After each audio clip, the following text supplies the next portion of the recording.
Precisamos falar sobre a Ucrânia. Meu nome é Fábio Bosco, eu sou integrante da campanha de ajuda operária à Ucrânia e quero conversar com você, trabalhador e trabalhadora brasileiro e brasileira, sobre a importância de apoiar essa luta. O Ministério de Relações Exteriores brasileiro, o Itamaraty, confirmou o convite feito ao presidente da Rússia e criminoso de guerra, Vladimir Putin, para vir ao Brasil em novembro por ocasião da reunião do G20, os 20 países mais poderosos, né, as 20 maiores economias do mundo, que vai ser lá no Rio de Janeiro. O problema deste convite é que há um ano atrás, o Tribunal Penal Internacional ele emitiu uma ordem de prisão contra o Vladimir Putin e a sua secretária de Direitos da Criança, Maria Lvova-Belova, pelo sequestro de dezenas de milhares de crianças ucranianas que hoje estão submetidas a um processo de russificação. O tribunal entendeu que isso é um crime de guerra e por isso que emitiu a ordem de prisão. O presidente Lula, em setembro do ano passado, tinha falado que se Putin viesse ao Brasil, ele não iria ser preso, que ele não ia ter problema nenhum. Depois, 2 dias depois, ele desconversou, falando que a justiça brasileira que tinha que tratar dessa questão. Então, o mais provável é que o Putin não virá ao Brasil. Mas esse convite, gente, ele levanta 2 discussões importantes. A primeira é se o Brasil vai começar a acobertar criminosos internacionais. E a segunda discussão é sobre o que está acontecendo na Ucrânia hoje. Porque o tribunal se baseou nesse sequestro de crianças para afirmar que é um crime de guerra. Realmente é um crime de guerra, né? Mas a Convenção de Genocídio de 1948 da ONU, que trata sobre genocídio, ela também observa o sequestro de crianças como uma ação ligada a um genocídio, desde que exista a intenção de liquidar, de exterminar total ou parcialmente um determinado grupo social. E aí o seguinte, o que está acontecendo na Ucrânia? A gente tem que prestar atenção nos fatos e também nos discursos. Os fatos são, olha só vocês, sequestro de dezenas de milhares de crianças que estão sendo russificadas. Prisioneiros ucranianos que estão submetidos aos símbolos nacionais russos, inclusive frases do tipo Viva Putin. Tropas russas que quando chegam numa cidade ou vila ucraniana, tem uma lista de pessoas a serem executadas no ato. Ou seja, um trabalho do serviço secreto russo de listar potenciais opositores nessas cidades. Crimes como o de Bucha. Destruição de uma cidade com 75 mil mortes, mais 350 mil refugiados, ou seja, um processo de limpeza étnica em Mariupol e outras partes do Donbass. Explosão de uma barragem de Nova Kakhovka. Bombardeio dos sistemas de distribuição de energia elétrica e de gás, impactando também na distribuição de água. Esses são os fatos. E os discursos? Eu queria chamar a atenção particularmente para um dado do discurso do regime russo para justificar esse crime que está sendo feito contra a Ucrânia. O Putin, entre os seus objetivos, ele sempre fala de desnazificação. Aí a gente se pergunta, que desnazificação é essa? Porque o regime ucraniano não é nazista, o Zelensky não é nazista. Ele está falando o quê? Do batalhão Azov, aquele que foi liquidado em Mariupol em 2022? Não. Quando o Putin está falando de desnazificação, ele está falando de outra coisa. E para entender isso, a gente tem que voltar vários anos atrás, nos tempos pelo menos do Gorbachev, quando o Estado, na época o Estado soviético, fazia uma campanha sórdida de mentiras contra a população ucraniana, dizendo que os ucranianos tinham ajudado os nazistas na época da Segunda Guerra Mundial. Então, essa mentira vem sendo repetida desde então. É uma campanha, né? é uma campanha estatal. Então, quando eles estão falando de desnazificação, eles estão falando de, na verdade, acabar com os ucranianos e a sua cultura. Até porque, para o Putin, a Ucrânia não existe, né? O Putin mesmo disse, pouco antes de promover a invasão agora de 2022, de que a Ucrânia fora uma invenção dos bolcheviques e do Lenin, né?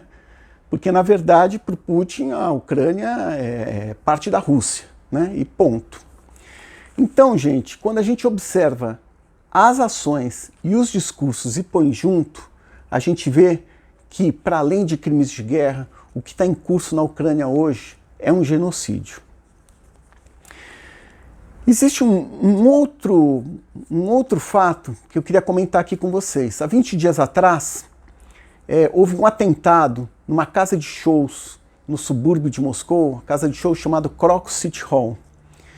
Segundo as autoridades russas, 4 terroristas de origem tajique, eles entraram no local fortemente armados e começaram a atirar contra as pessoas e a incendiar o local. Eles destruíram o local e mais de 100 pessoas foram mortas.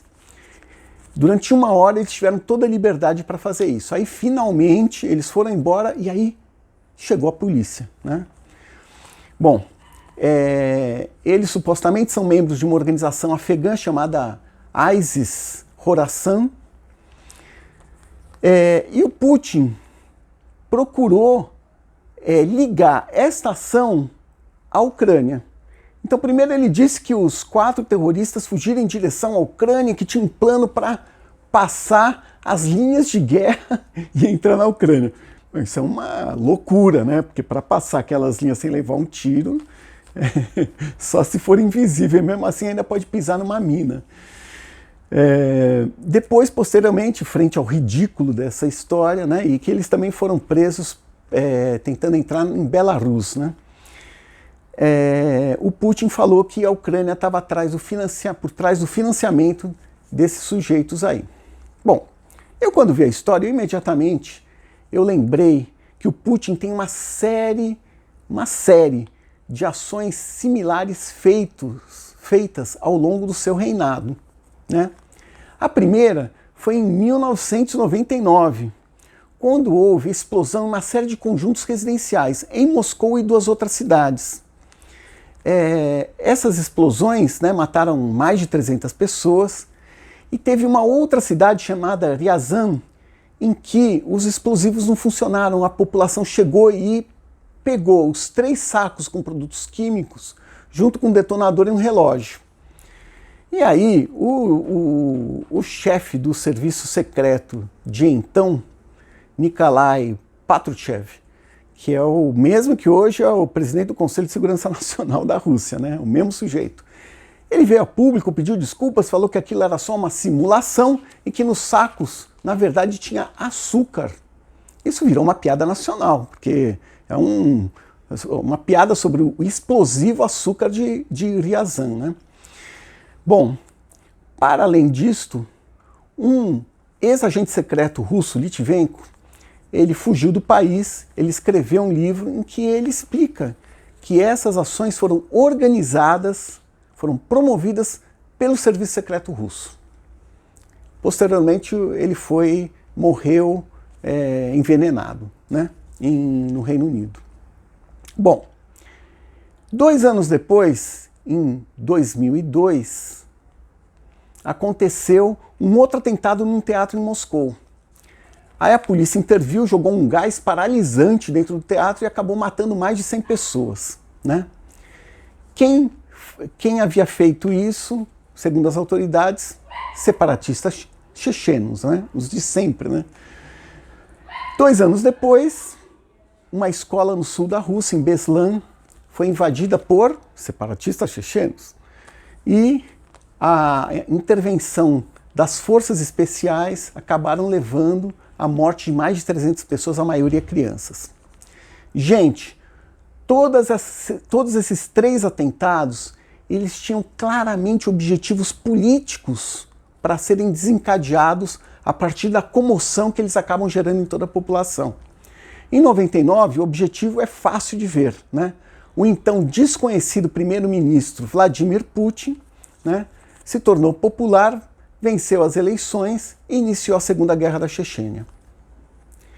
Em 2002, o Putin utilizou esse atentado para cercear as liberdades civis e iniciar uma perseguição contra todos os jornalistas independentes. Em 2004, ele utilizou o episódio da escola de Beslan para eliminar as eleições diretas para governadores locais, que havia sido uma conquista da época do Yeltsin. Então agora os governadores são todos nomeados por ele. Então, gente, eu lanço uma pergunta para vocês. Um presidente que promove um genocídio na Ucrânia e que faz atrocidades contra o seu próprio povo para atender os seus objetivos políticos, deve ser recebido no Brasil em novembro, no Rio de Janeiro, com tapete vermelho? Não, né? Bom, encerramos aqui esse episódio. Slava Ukraini, Slava Robitnichemu Klasu Visie Kraien. Glória à Ucrânia, glória à classe trabalhadora de todos os países.